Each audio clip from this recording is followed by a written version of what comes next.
did you make the Grace Hopper sustainable, the conference? And yeah, I mean, is it, if you can explain the model. Very early on, I mean, we broke even. And so the first thing we did was we moved the conference to every year, because at the time, early on, it was every other year. And it was every other. I was just assume it's always been every year. No, it was every other year. Wow. Especially when it was a volunteer program. And then we moved it to every year. Students always came from the very early conference. Students came, and academic institutions provided scholarships for their students to attend the conference.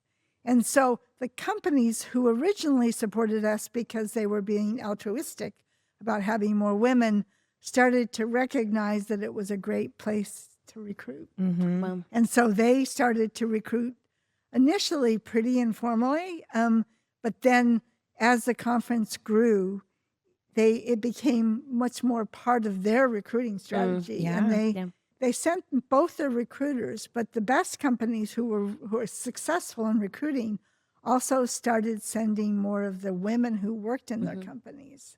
And if you look at how the conference grew, that's really how it grew.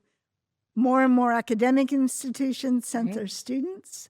More and more companies sent some of their women, especially early in their career at the companies. And it became part of their retention strategy. And then it took on a life of its own. If you look at the attendance of Grace Hopper, it's a kind of classic hockey stick. Yeah. It grew and grew and grew, and then all of a sudden it took off.